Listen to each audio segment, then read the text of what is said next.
মনে করি এখানে দেওয়া আছে তোমাদের, ধরো a সমান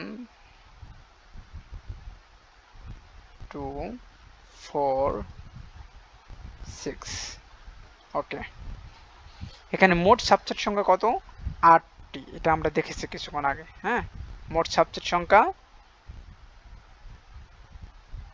মোট সাবসেট সংখ্যা, মোট সাবসেট সংখ্যা কয়টা? 2n 2n 2 3 8টি। আচ্ছা, আমরা সংজ্ঞাতে বললাম কোন সেট থেকে যতগুলো সাবসেট পাওয়া যায় তাদের মধ্যে যে সাবসেটের মধ্যে সবগুলো উপাদান থাকে তাকে অপ্রকৃত সাবসেট বা উপসেট বলে। তাকে অপ্রকৃত উপসেট, সবগুলো উপাদান। আচ্ছা, একটা জিনিস, কোন একটা সেটের, ধরো এখানে আমাদের 2 4 6 সবগুলো, এখানে বলা হয়েছে কোন সেট থেকে যতগুলো সাবসেট পাওয়া যায়, কতগুলো, যতগুলো সাবসেট পাওয়া যায় তাদের মধ্যে যে সাবসেটের মধ্যে সবগুলো উপাদান থাকে, মানে এখানে যতগুলো উপাদান আছে সবগুলো উপাদান যেখানে থাকবে সেটা হচ্ছে অপ্রকৃত উপসেট। অপ্রকৃত উপসেট। এইখানে যখন তুমি দেখবা এই তিনটা সেট, যে যে তিনটা, এখানে তিনটা উপাদান, যেটা কি তিনটা উপাদান যেখানে থাকবে সেটা হচ্ছে অপ্রকৃত উপসেট। এখন আসো প্রকৃত উপসেটগুলো আমরা যে জানবো সেগুলো জানবো। যেমন প্রকৃত উপসেটগুলো হচ্ছে, অপ্রকৃত উপসেট বাদ দিলেই তো প্রকৃত উপসেটটা জানতে পারবো, তাই না? যেমন এখানে আমাদের মেন, প্রথমে আমরা এখানে এটার উপাদানগুলো কতগুলো উপসেট পাওয়া যায় সেটা আমরা দেখবো, তাই না? রাইট। আচ্ছা, আমরা প্রথমে উপসেটগুলো লিখতে পারি। প্রথমে লিখতে পারি সাবসেটগুলো হচ্ছে ফাঁকা সেট।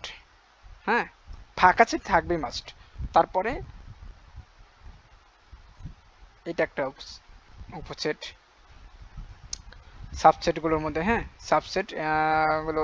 তারপরে হচ্ছে 4, তারপরে হচ্ছে এখানে আমরা লিখতে পারবো 6।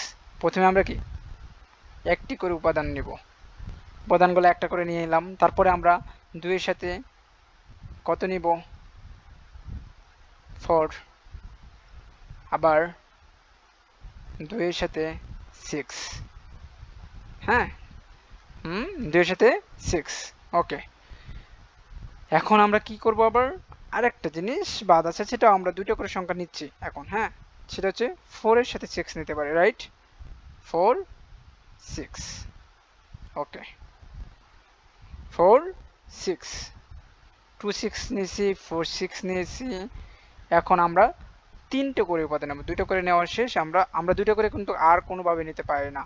দেখো এখানে 6 2 যদি নিয়ে বলো যে না 6 2 নেবো, হ্যাঁ এখানে তো 2 6 আর 2 6 6 2 মানে সেম, একটু সাজিয়ে লিখতে হবে। তারপরে আমরা তিনটা করে নিতে পারি, সেটা হচ্ছে কি 2 4 6। আমরা সাবসেটের সংখ্যা পাইছি 8টি। দেখো এখানে আমাদের এখানে 1 2 3 4 5 6 7 এই 8। হ্যাঁ, ওকে, আমরা 8টা নিয়েছি এখানে। হ্যাঁ, ওকে, এখানে আমাদের 8টা হয়ে গেছে।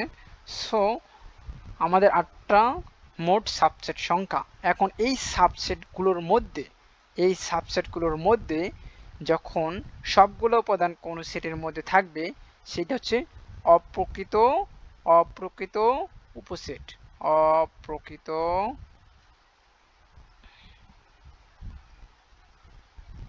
উপসেট, তার মানে 2 সরি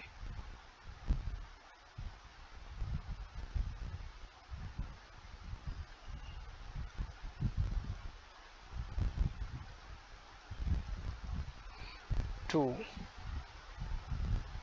4 6। ওকে, এটা কি অপ্রকৃত উপসেট। আচ্ছা, এখন সহজ প্রশ্ন, তাহলে প্রকৃত উপসেটগুলো কোনগুলো হবে? প্রকৃত উপসেটগুলো সেইগুলো হবে অপ্রকৃত উপসেট বাদে, শুধু এইটা ব্যতীত, এইটা ব্যতীত। বাকি এই সবগুলো হচ্ছে প্রকৃত উপসেট। হ্যাঁ, প্রকৃত উপসেট। কথা ক্লিয়ার? যদি কেউ বুঝে না থাকো প্রশ্ন করতে পারো। আমি আমার জায়গা থেকে যথেষ্ট পরিমাণ চেষ্টা করতেছি তোমাদেরকে বোঝানোর জন্য। হয়তো কেউ নাও বুঝতেই পারো, এটা স্বাভাবিক বিষয়, অস্বাভাবিক কিছু না।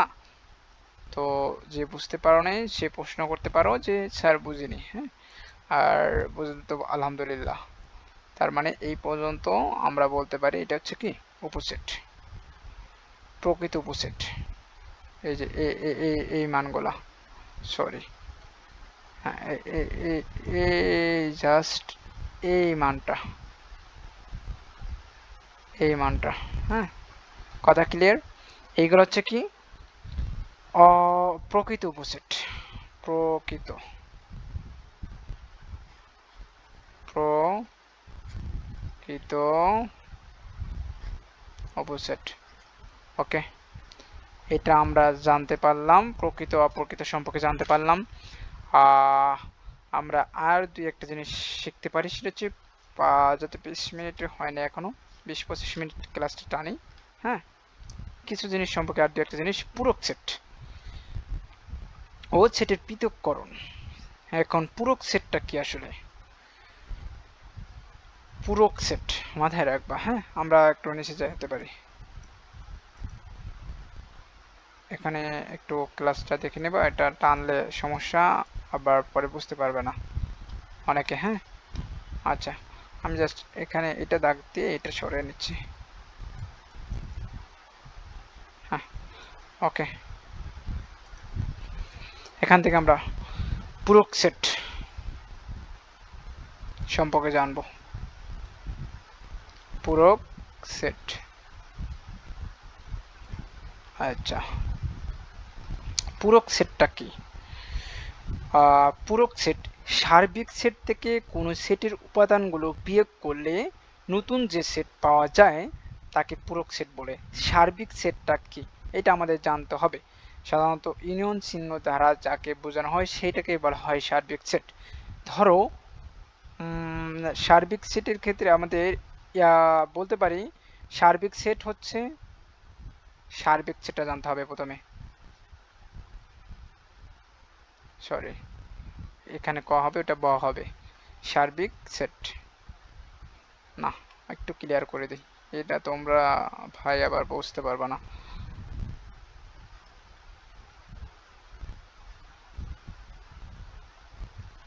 সার্বিক সেট,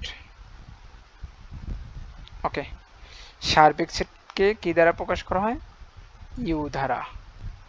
এবং এবং এ একটি সেট হলো, এ এর পূরক সেট হবে এ একটি সেট হলে। ধরো আমরা এতক্ষণ পর্যন্ত আমরা জানলাম এটা একটা সেট, এই সেটের পূরক সেটটা কি হবে? এই সেটের পূরক সেট কি হবে? যেমন পূরক সেটটা যদি হতে চায়, পূরক সেট হবে এ প্রাইম, এ প্রাইম অথবা এ সি, যেটাকে বোঝানো হয়। ঠিক আছে, আচ্ছা, অতএব আমরা লিখতে পারি, এটা যদি এ প্রাইম আমরা লিখতে পারি, তাহলে আমরা বললাম পূরক সেট মানে হচ্ছে সার্বিক সেট থেকে, সার্বিক সেট থেকে কোন সেটের উপাদানগুলো, কোন সেটের, এখানে কোনটা সেট, এটা এটা হচ্ছে এ একটা সেট, আমরা প্রথমে হচ্ছে এ সেটের পূরক সেট কি? এ প্রাইম। তার মানে এটা প্রথম সেট হচ্ছে কি এ সেট, রাইট? প্রথম সেটটা হচ্ছে কি এ সেট, এটা হচ্ছে প্রথম সেট, হচ্ছে এখানে কোনটা এ সেট। তারপর এ সেটের পূরক সেট যদি এ প্রাইম হয়, এ প্রাইমের ক্ষেত্রে আমরা সাধারণত সার্বিক সেট থেকে কি করতে বলা হয়? সার্বিক সেটে সাধারণত বলা হয়েছে যে, কি বলা হয়েছে, সার্বিক সেট থেকে কোন সেটের উপাদান, কোন সেটের উপাদান, কোন সেটের উপাদান, তার মানে এ সেটের উপাদান, এইটাকে মাইনাস করতে হবে, এই যে ইউ মাইনাস এ। কথা ক্লিয়ার? এখন যদি এরকম হতো যে স্যার বি সেটের, বি সেটের পূরক সেট কি পি প্রাইম, তাহলে কি হবে ইউ মাইনাস বি। এটা তোমাদের অনেক আগের একটা ম্যাথ, ক্লাস 8-9-এর। সো এটাতে কঠিন হওয়ার কিছু নাই, যারা ভুলে গেছো তাদের জন্য একটু বোঝার সহজার্থে এ কারণেই বারবার রিপিট করলাম। ঠিক আছে, আচ্ছা, আমরা পরবর্তীতে চলে যাই, পরবর্তী স্টেপে চলে যাই। এখন আমরা এখানে কিছু লিখতে পারি, যেমন উদাহরণ হিসেবে দিতে পারি ইউ এর যেমন আমরা এখানে আমরা এমনভাবে একটা উদাহরণ নিতে পারি, ইউ সমান লিখতে পারি, ধরো কোন একটা ম্যাথে দেওয়া আছে ইউ সমান কত পর্যন্ত নিতে পারি, 5 পর্যন্ত নিতে পারি, 1 2 3 4 5। ওকে, 1 থেকে 5 পর্যন্ত। এবং একটা সেট হচ্ছে এ সমান 2 4 2 4, এরকমটা নিতে পারি। এখন এখানে যদি আমি বলি পূরক সেট বের করো, এটা দেওয়া আছে এবং এটা দেওয়া আছে মানটা। পূরক সেটের ক্ষেত্রে আমরা জানি এ প্রাইম লিখতে হয়, ইউনিয়ন থেকে এ সেটকে বাদ দিতে হবে। ম্যাথটাই হচ্ছে এমন যে ইউ এর মান দেওয়া আছে, এ এর মান দেওয়া আছে, এখন এ সেটের পূরক সেট বের করতে বলা আছে, তার মানে ইউ থেকে এ কে বাদ দিতে হবে বা মাইনাস করতে হবে। ক্লিয়ার?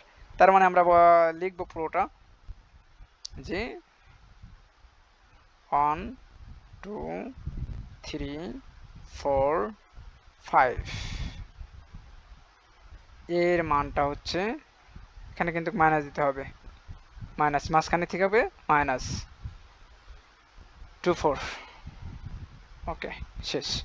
এখন আমরা এখানে লিখব, তাহলে 2 4 এখানে দেওয়া আছে। এই আমাদের বাদ দেওয়ার মানে হচ্ছে যেখানে যেখানে যেটা যেটা মিলে যাবে সেটাই বাদ যাবে। যেমন 2 আর 2 4 এখানে যেটা যেটা কমন আছে আর কি, এখানে 2 4 আছে, এখানে 2 4 আছে, তার মানে এই দুটা কমন মান। সো এই দুটো বাদ যাবে এবং বাকি মানগুলো থেকে যাবে। এইটা হচ্ছে বাদ দেওয়ার সিস্টেম। 1 3 5, এই হচ্ছে এ সেটের পূরক সেটের মান। কথা ক্লিয়ার? আমাদের মোটামুটি বেসিক মোটামুটি শেষ। আমরা পরবর্তীতে আমরা যে ক্লাসে চলে যাব সেটা হচ্ছে ভেনচিত্র, সেটা সম্পর্কে জানার চেষ্টা করব। আর একটা কথা বলে দেই, আমি যে ক্লাস নিলাম অনেকে হয়তো বুঝতে নাই পারো, আমার কথা বা প্লাস হচ্ছে আমার উচ্চারণের ক্ষেত্রে সমস্যা হতেই পারে, সেটা ভুল ত্রুটি বা ক্ষমা দৃষ্টিতে দেখবে। বাট ক্লাস বুঝতে না পারলে কমেন্ট করবে, সেখানে 100% সমস্যার সমাধান দেওয়ার চেষ্টা করব। সমস্যা আছে ঠিক তেমনি সমাধানও আছে ইনশাআল্লাহ। দেখা হবে নেক্সট ক্লাসে।